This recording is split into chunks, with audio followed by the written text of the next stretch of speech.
Hello there, welcome to another Figma tutorial. In this video, we will be going through the basics of prototyping within Figma.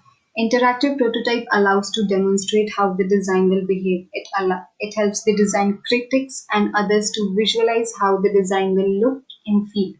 So to start prototyping, we first need to be done with the design part. We need to design our project from starting to end. We need to be done with each and every aspect of designing. Once we are done with designing, we can move ahead with the prototyping. So to start prototyping, we will go to the prototype tab from top of the properties panel. And now here's a example of a navigation bar of which prototyping I am about to do. So for starting, I first need to decide a starting point. So for my navigation bar, I am going to start with this icon. Once I click on it, there's a blue square box which appears up along with the circle. And once I click on the circle, there's an arrow which follows around. So basically this arrow is representing the connection between the starting frame and the next frame. Once I let this arrow on to the next frame, it opens up a dialog box, and this dialog box is showing me the option for animation. So there are options for, like, either I can click on the icon, or I can drag on the icon, or I can hover over it. So for now I'm going to go with click. Each option is representing different actions, so you can explore all the options and go on with whatever you want. I am going on with click. And then there's option for animation as well, like whether you want the instant animation or you want to dissolve, or it's always best to go with smart animation, and that is what I'm going with right now, smart animation. There are options for how the action is going to take place as well. So here I'm going with ease out, and this is the time required for the action to happen. So currently I'm taking 300 milliseconds for the action to happen. So once I'm done with this, I'm going to click outside of the dialog box. So now I am done with the prototyping for my first and second frame. For my second and third frame, I don't want to click.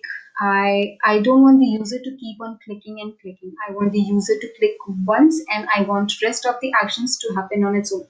And I will show you how that can be done.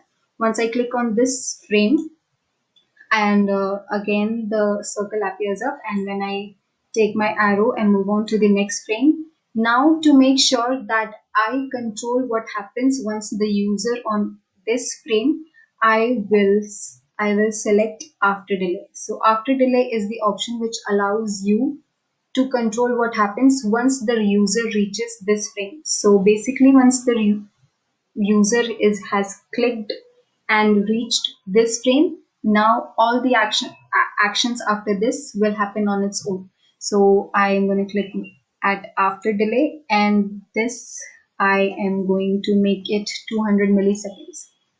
So I am going to repeat this step for all of the next frames.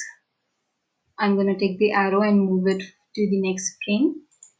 After delay, 200 milliseconds. Then again,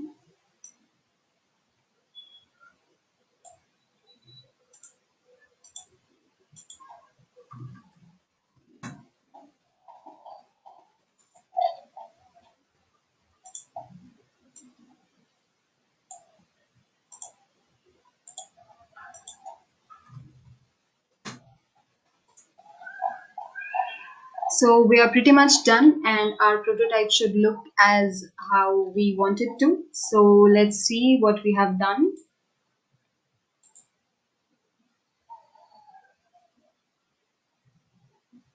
So I'm going to click on this icon. Pretty much, yeah, I had to make one click and the rest happened on its own. So thank you.